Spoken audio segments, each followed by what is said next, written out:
Hirsch, and this is EdCast, a program created and produced by educators for everyone interested in education. In 2010, we did a program on the changing face of journalism and the then relatively new CUNY Graduate School of Journalism. It was a time when multimedia coverage was beginning to take its place alongside print. Almost 6 years later, we now consume news in a variety of ways. We may still read print, but we are also increasingly getting news through digital formats. What does this mean for today's journalists? My guests, New York Times prize-winning columnist Jim Dwyer, Sarah Bartlett, Dean of the CUNY Graduate School of Journalism, and CUNY Journalism School Professor Travis Fox join me to discuss what's new in journalism and what the next generation of journalists needs to know.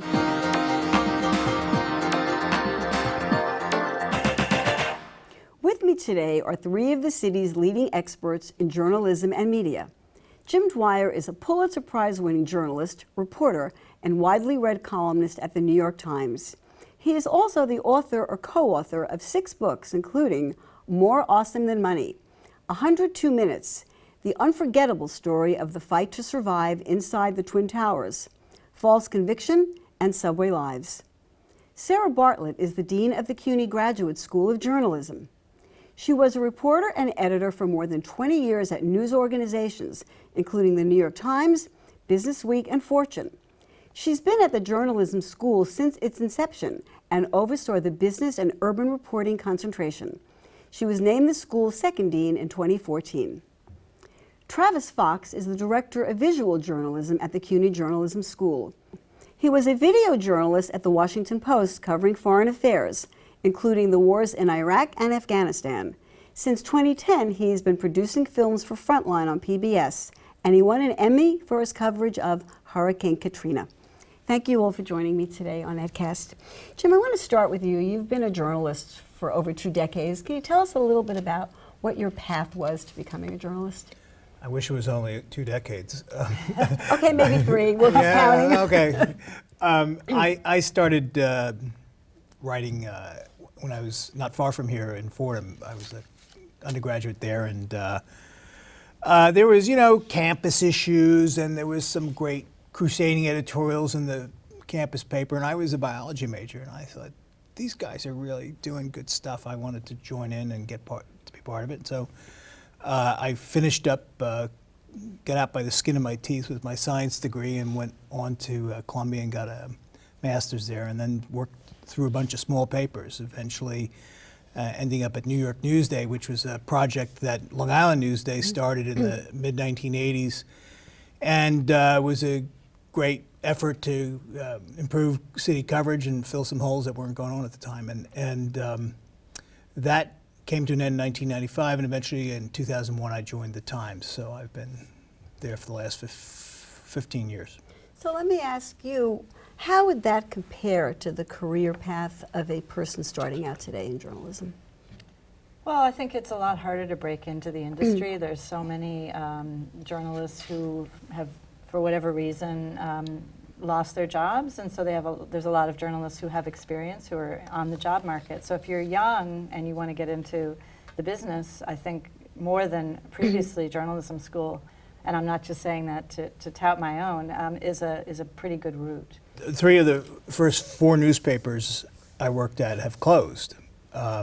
So those were all places where people willing to live on peanut butter and subway tokens could get started and have a lot of fun. I think the flip side of that is that there are needs for specific kind of journalists, visual journalists, for example. And so if you have those skills, you're often going from journalism school to a bigger paper than you would have gone in a traditional way. So let's go back and take a look at that for a minute, because in 2010, when we did a show on the then pretty new journalism school, Buddy Stein was on the program, and he talked about the apprentice model, that you could work in a small paper, but now we're kind of saying that there's certain skills that you need to get, and that you would have to go to a journalism school to get those skills. So tell us a little bit about the CUNY Journalism School. When did it start? What's its mission? Who's going there now? Sure.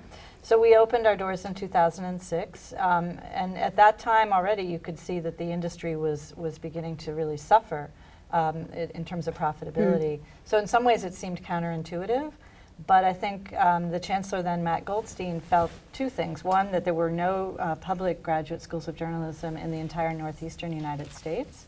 And so if you're a low-income student or a student coming out of a CUNY or a SUNY campus, for example, it would be very hard for you, unless you got a massive scholarship, to consider applying to journalism school. So in order to sort of level the playing field, I think he felt that it was important. We have a very diverse student body, I think partly reflecting our accessibility and our affordability.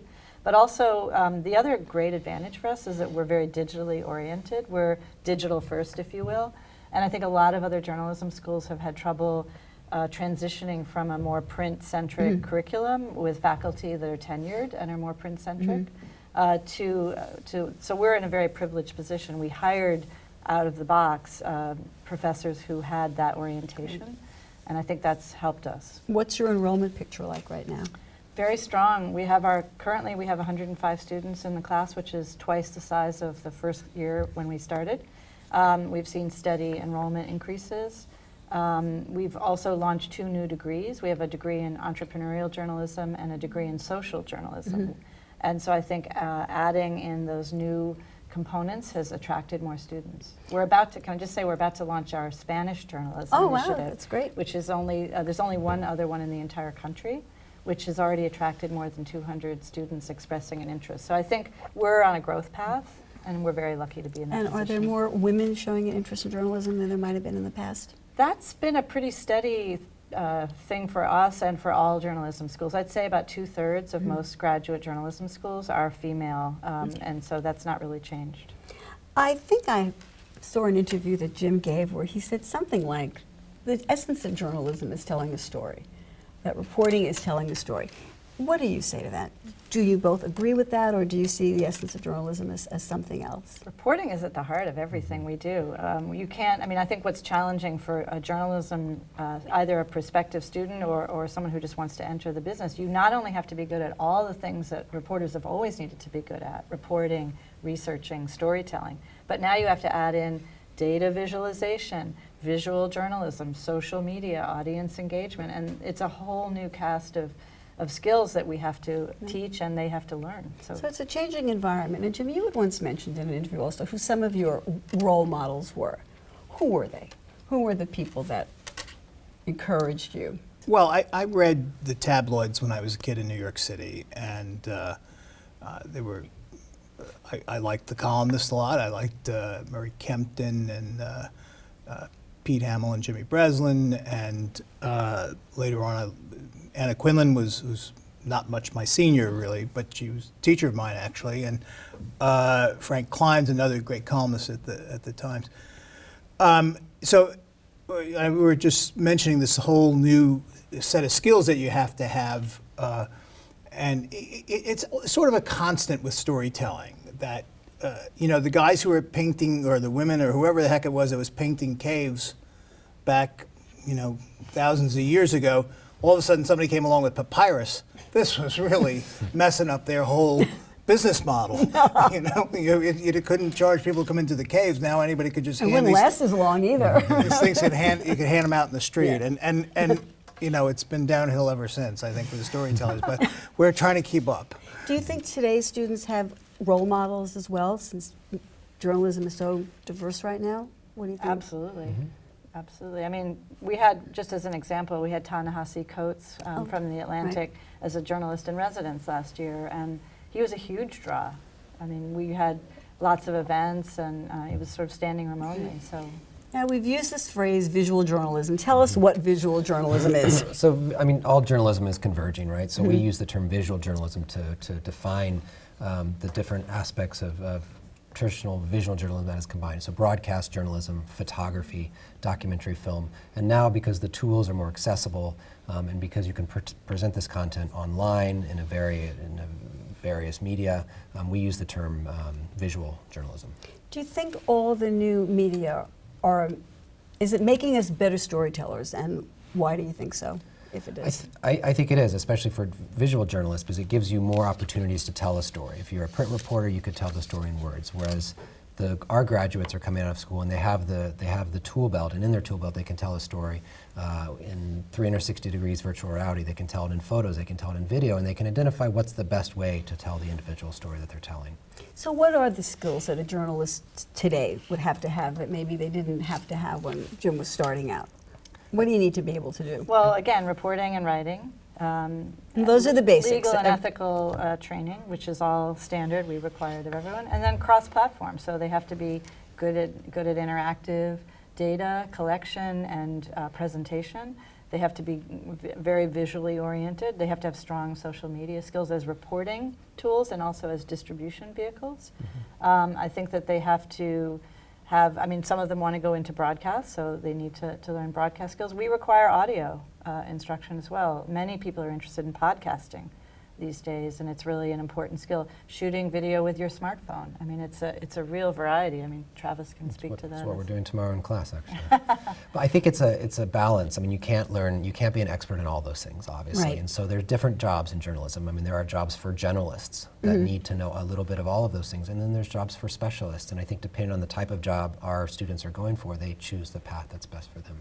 Has something like WikiLeaks changed the nature of journalism and what you need to know to be a good journalist? What do you think? I mean, You know, when I started at the Times, there was a librarian there named Linda Amster, and one of her accomplishments was that she had moved into a Fleabag hotel across the street from the Times in 1970 with a reporter named Sheehan, whose first name I've now forgotten.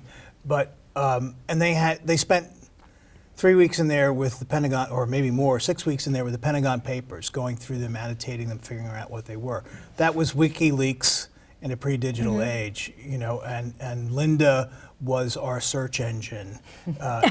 Neil Sheehan. a human search engine. Yeah, Neil Sheehan is the guy I was trying to think of. And there were others involved in that, and I don't know the whole, it was well before my time, but you know, WikiLeaks changes it like all documents. Our ability now to analyze things, to read through them quickly, to find the, you know, everything has to go online. You write about a court decision, you put it up as quickly as you can. You have, there's a great website that's been around for a long time now called The Smoking Gun, and their entire game is that they find documents that from obscure court cases like you know, Michael Jackson's you know, child abuse lawsuit or something like that, and they'll put that kind of very interesting, very readable stuff up online. And we found through that kind of thing that people like to see the evidence firsthand, that readers and viewers like to see that firsthand. But with so much data coming at you, and most of it not filtered yet, I would imagine that you have to have the ability to discern what's important. You have to be able to extrapolate from a tremendous amount of information, probably that would make the Pentagon Papers almost look small, because at least you knew you were looking at the Pentagon Papers, but now you just have, you know, a data dump almost. And I'm just wondering, how do you prepare students who are learning journalism to kind of Well, I think that's handle all why that? I think that's why requiring them to, you know, spend time focusing on data and how you collect it, how you analyze it, how you scrape it, and then how you visualize it is a really important skill. There's I mean, we have a great open data law here in New York that's been a wonderful treasure trove of stories for our urban reporting students, and so I think that's a good thing, and I think that it helps everyone if reporters are good at that. We do a mid-career training. Part of what we do at the school is not just train people who want to take an MA, but to offer opportunities for mid-career journalists, for example, to come in the evenings and on the weekends to get workshops so that they can participate in this new era. I mean, I think it's incredibly exciting. The business model of journalism is suffering greatly, but in terms of what is now available to us, the storytelling techniques, that's fantastic. I think it's never been a better time. And how happy was I to see Spotlight win? I was just going to bring that up. So Spotlight wins the Oscar, and it's a movie, obviously, that I think shows again that we really venerate investigative journalism. But my next question is, how are we paying for investigative journalism if newspapers that were the original source of funding for these things are folding? So what's going to happen to investigative journalism? Well, a lot of things are going to happen to it. I think independent people are going to, you know, everyone is a publisher now, for one thing. But to do that kind of work takes months and months of time. They had, was it 5 people on the Spotlight team, and I don't know how many months they were on it. So, you know, that was hundreds of thousands of dollars in salary. And vital work. And, you know, were people buying ads against the Spotlight coverage? Heck no. You know, nobody was buying, you know, ads on pedophilic priests.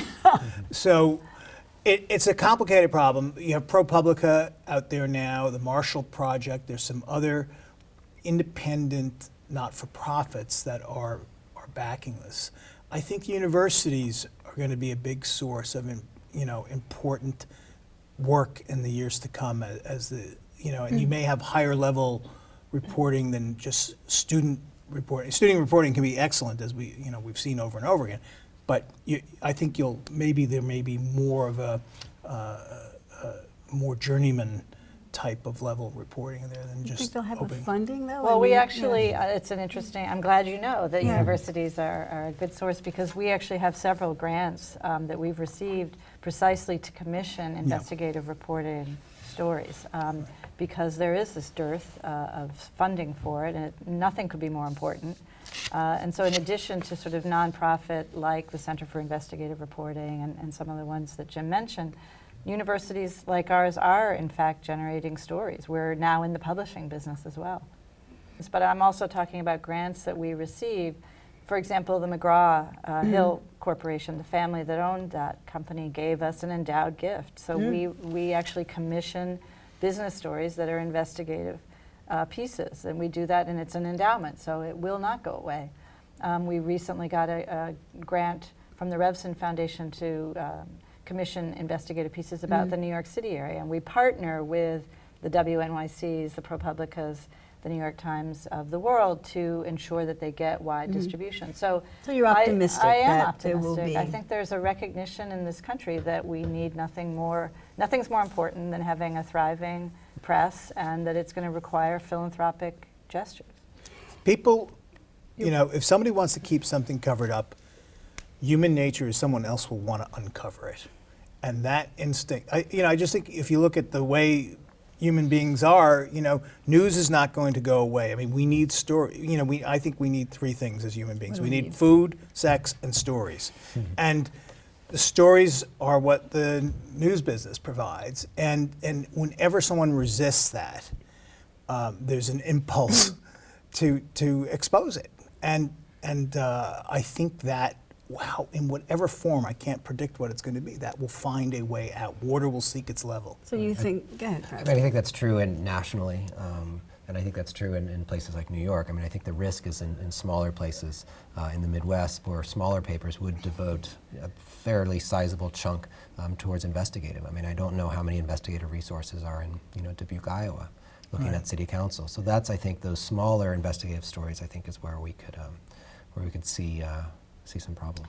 I actually am fortunate to be on the board of a new institute that was just created in Philadelphia by the owner of the Philadelphia Inquirer, who endowed a $20 million fund precisely to do the kind of local investigation, you know, to support that kind of work, to make sure that it doesn't die. And I think he's hoping, and he's sort of challenging other philanthropists in small regional cities and towns across the country to do the same. Everybody needs some local journalistic institution, whether it be web only, or, you know, we don't have to necessarily kill trees to be successful at this. It's just a little frightening to me as a consumer of news when I think of special interests, be they a philanthropist, but there is philanthropy from all different sides. Right. And if philanthropy controls what's being investigated, then to me as a consumer of news, then that could be problematic. What the Koch brothers fund and what another philanthropist funds in terms of investigation can be very different. So I'm just saying, I mean, I guess my other question is, have people been seduced into thinking that news should always be free?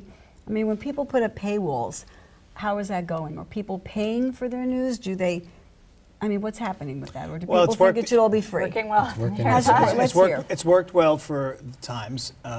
You know, we were, for the first number of years, a free website, and I remember that. And I remember Arthur Sulzberger, the publisher, saying, we are not going to train another, or we're not going to lead another generation of readers into believing that news costs nothing.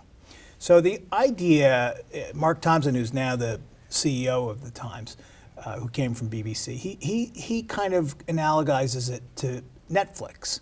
Is that you're going to have more and more subscription-based news as opposed to advertiser-based news.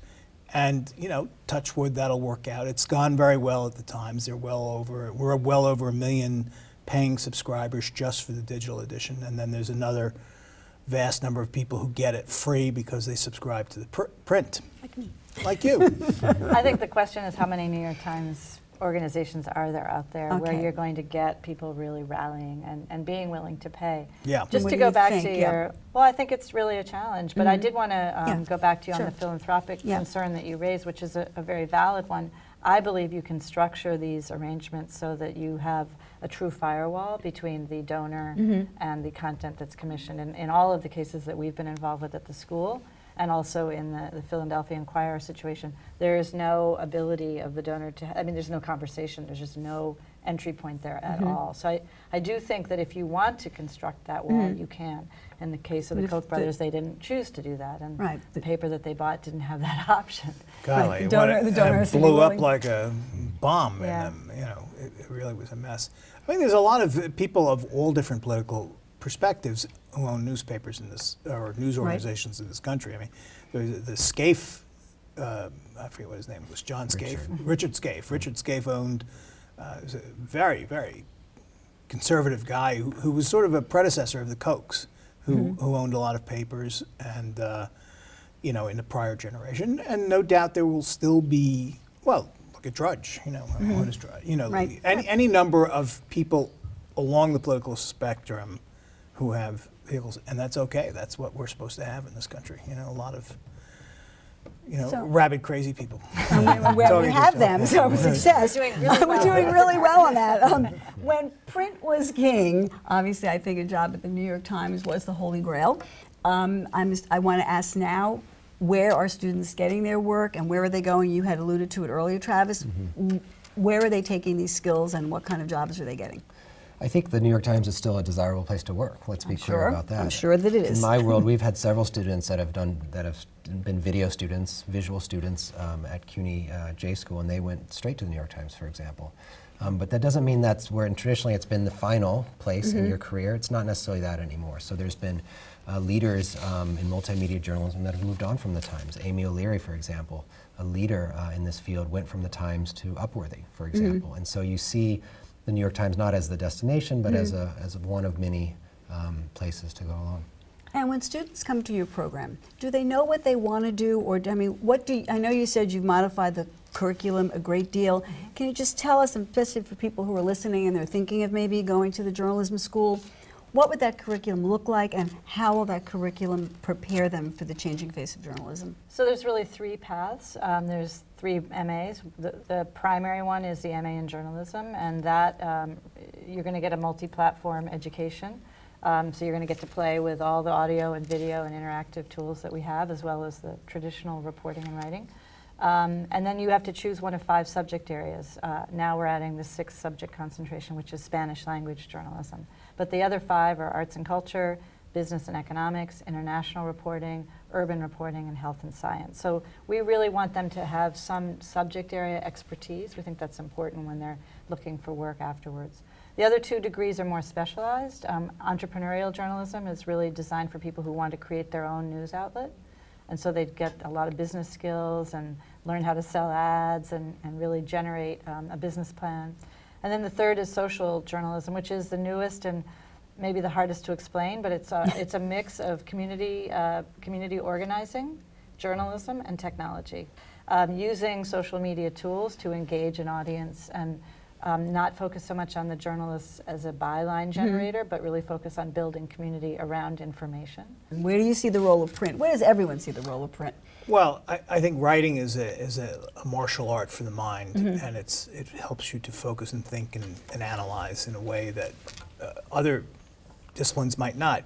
But the folks who are coming into the Times now, particularly the younger people, I think are very collaborative and I would say in a way that, I mean, we've always had a much more collaborative than in the Times being given credit for, a much more collaborative environment than people understand, because you have these legacy journalists, you know, the Jurassic Park crowd like myself, and we work with, you know, these really smart young multimedia producers and developers and writers, and you know, all of us kind of feed each other, and so I think that, you know, though the print world still does have a legacy effect, even for people without that necessary background. I think in the mixing of these generations is where some of the most creative work can happen. I mean, I think a lot of our students get work. I'd say over 80% of our students are working within 6 months of graduating, and it's partly because traditional news agencies need that infusion of sort of young energy and open-mindedness to adapting new tools. They've learned computer coding. The dinosaurs like Jim and I, we don't necessarily know how to computer code. I know, right. But I'm on taking Twitter. a course in it right now. Are you really? Yeah, I am. Yeah, I mean, you sort of have to learn these new skills. So I think it's the interplay between those. You asked earlier where students are getting jobs, and a lot of the places are the new digital-only platforms. So BuzzFeed and Vice are very popular with our students, Vox. You know, those are some of the And are they getting salaries there that you feel are sustainable? Especially if they have these more technical skills, they're so in demand that actually they do much better than the ones who've only learned how to be good reporters and writers. Writers, by the way, are valued in any format, whether it's broadcast, web video. I mean, you have to be able to write and communicate clearly. And one of the nice things about a journalism degree, I've heard some people say that's the new liberal arts degree, is that if you know how to communicate, you can pretty much go anywhere. We are completely out of time, so I want to thank you all for joining us here today. Jim Dwyer of the New York Times, he writes the About New York column. Sarah Bartlett, the Dean of the CUNY Graduate School of Journalism. Travis Fox, the Director of Visual Journalism at the same school. Thank you so much for being with us here today.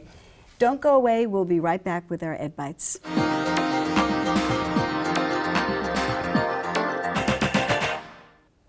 Welcome back to this edition of Ed Bites. What careers do today's parents want their children to pursue? According to a recent Harris poll, about 90% of parents said they would encourage their children to pursue a career in science, technology, engineering, or math. But only 9% said they would encourage their children to consider STEM teaching jobs.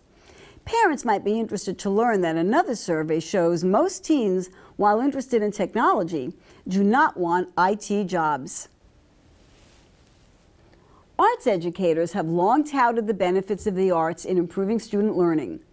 These claims are backed up by a new study that shows students gained a month of additional learning in math when the arts were incorporated into early childhood education.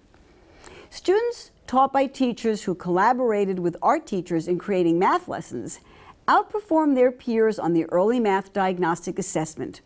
Researchers observed that incorporating music, movement, drama, and puppetry into classes resulted in significant learning increases in mathematics. Before we leave you today, we'd like to share some viewer responses to our recent show on educating homeless children.